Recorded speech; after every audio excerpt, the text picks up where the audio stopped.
Sometimes it's the little details that matter the most. Like, even the fact that the board just has rounded edges to make it look like a globe, I find incredibly charming. Hey, I'm Alex Radcliffe from Board Game Co, and today I'm reviewing Trekking the World from Underdog Games, a game of set collection as you wander around the world, gathering various souvenirs, trinkets, crafts, all these different little cubes that are representing different things, as you go on different tours, trading in cards you need to go on specific tours at specific locations, or alternatively taking journeys, rinse and repeat until someone triggers the end of the game, at which point the player with the most points wins. You're going to get points from a variety of different areas. You're going to get points from those tours you go on. We'll cover more about the turn structure shortly. You're going to get points from loading up your suitcase with all those different crafts, and you'll get points from having the most of any of the different types, getting a little bonus for having the most of different types as you go through the game. Those are the primary ways you're gaining points in this game. The turn structure, at the start of your turn, if you start in an airport, you could fly to another airport. There is a cost there though, because to end your turn in an airport, you have to have given up gathering a cube. So it's not the perfect action, but at the right time, the right situation, and as the board slowly empties of trinkets, then you will want to take that action more and more. Then from there, once you take that first optional action, you're going to take a move action. You can play cards from your hand for the movement values on them, that little number. So if I go ahead and play that, I can go ahead and move 2, and I'm going to go 1, 2, and go to Kruger, grabbing that cube and putting it into my suitcase. From there, you have a choice. Once you're done moving, you have a choice. You can either draw 2, take a tour, or a journey. This will go into a discard pile. I can draw 2 cards, either from the top of the deck or from these cards in front of me over here, or I could take a tour, which means going to the specific listed location on one of these 4 cards, trading in the cards shown. So for example, if I make my way to Alhambra over here, and I go ahead and trade in a green card and a purple card, I will take that card and get 10 points. It has a nice little history on the back, some information you can read, not relevant to the game itself, but educational and interesting in case you're bored between turns, or if you just want to know more about Alhambra. Alternatively, you can go ahead and take a journey, which you'll trade in cards over here to do one of these actions, and there's a variety of different journey cards, so every game can be slightly different in the combination of the A and B cards you get and what they do. Move to the airport in your region, take any one cube from that region. So by trading in 2 cards over there, you can go ahead and both get to an airport, prepping yourself for flying wherever you want next turn, as well as still taking a cube, not giving up that action, although you are giving up cards, so everything's a trade-off in this game. And that's basically the cycle. Wander around the board, move around, play cards to move, you go ahead and at the end of your turn, draw more cards up, or take a tour, or go on a journey, and then keep doing that until either a player has enough journeys to trigger endgame, or enough of these tokens are claimed. When a player takes a final cube from a region, they're going to be able to take one of these markers, which have values ranging from a few points, I believe 2 to 5, and then from there, you're going to rinse and repeat until the game ends, score up your points, see who won, and that is basically Trekking the World. It's fairly basic, fairly to the point. One thing I did not touch upon is as you get tokens over here, as you get these cubes, you'll get these for having the most of any particular color, and then once any player goes above you, they'll take that card from you. That's basically all that's happening over here in Trekking the World. Move around the board, take your actions, gather cubes, go on tours, take journeys, add up your points, and see who won this game. So, let's get into it. Ease of play. This game is incredibly easy to teach, to the point that I'm pretty sure I covered almost everything. Past the basic blocking rules, players can block other players in terms of jumping around the board. When you go over here to take tours over here, you'll get 3 or 5 points if you took one of the rightmost cards over there. It could be I'm missing other things, but I'm pretty sure I have it all down there. This is a really easy game to teach, to get people up and running, to understand and to play, especially if it's not your first game. But even if it's your first game, this makes for a great gateway game in the pure, simple set collection, taking actions, move around, collect stuff, very accessible game to dive into. Game time is going to be in the 45-minute range or less generally. Obviously, there's a range depending on the player count, how fast you go, all that, but you're looking at roughly a 45-minute game. Table space is not bad. Boards, decently sized, nothing crazy. And then, obviously, each player is going to have their own little suitcase as well. But past that, that's all you're really looking at there. As far as player count, this is a 2 to 5 player game. I have played this at 3 and 4 players. I can imagine 2 being fine, but perhaps being a little less cluttered on the board. You're going to have fewer and fewer cubes based on the player count. Certain symbols will have indicators showing, if I'll find them eventually, showing that depending on the player count, you'll have certain cubes put down. So the board will be emptier and there'll be less blocking from other players, less competition for that last cube in a region.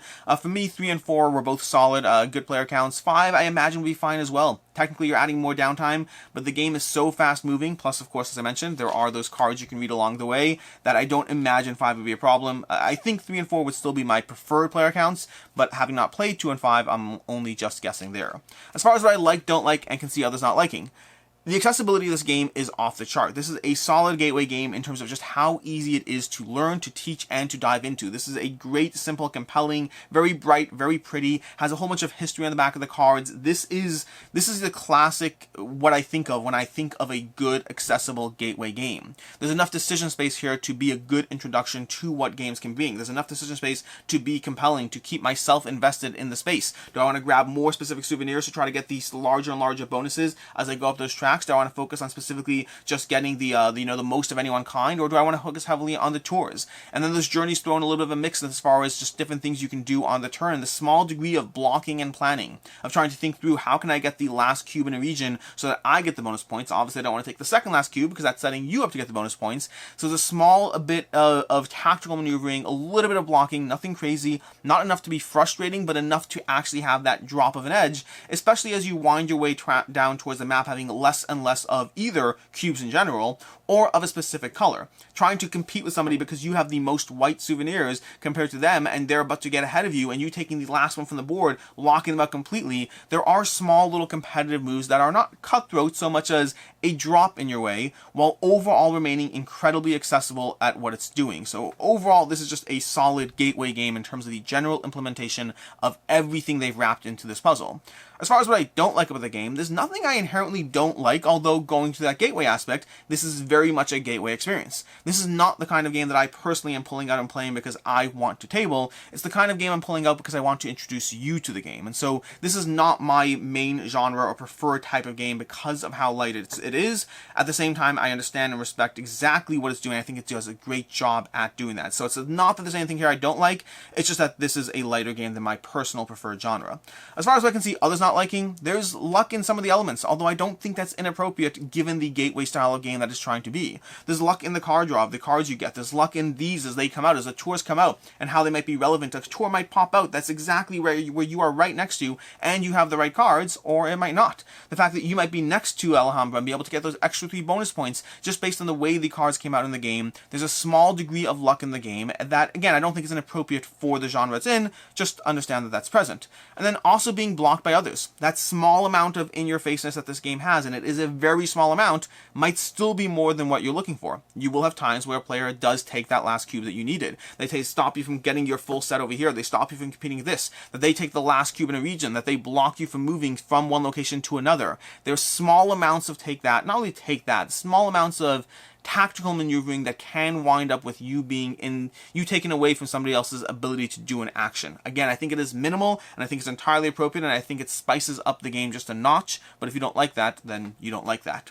As far as final thoughts on Trekking the World, this is a fairly short review, but not in a bad way. It's a fairly short review because what this game is doing, it does well. The game is incredibly easy to teach, so the review's shorter from that alone. The game doesn't have a lot of elements that make it overly compelling to dive into things I don't like or do like because it's very condensed and accessible in terms of what it's doing. It's a gateway game. It is a good gateway game. It is one of the more accessible gateway games I've played recently in terms of just the full package of shyness, of color, of history. I mean, I don't really care about these cards, but I tend to read them when it's not my turn because I find stuff out, and I don't do it when it is my turn, because that's just bad game etiquette, but there's a lot of information on these cards, the colors are bright, the game pulls you in, the teach is accessible, the gameplay is just rewarding enough to keep me compelled along the way. For me, this is a 3.5 out of 5. It is light. Understand that. That's not a critique, that's a genre, it's a category. So before you walk into this, understand that if you're playing a lot of heavier games, this will not overly engage you in the decision space that's there.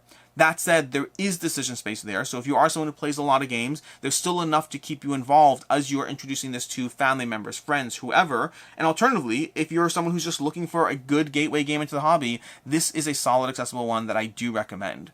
As far as other game recommendations, other games that are, well, solid games to jump into in the gateway genre, first of all, this Ticket to Ride, a classic for a reason from Days of Wonder that will also give you enough decision space to keep things interesting, enough blockage that you're mindful of things, but keeps it simple, to the point, and very, very accessible.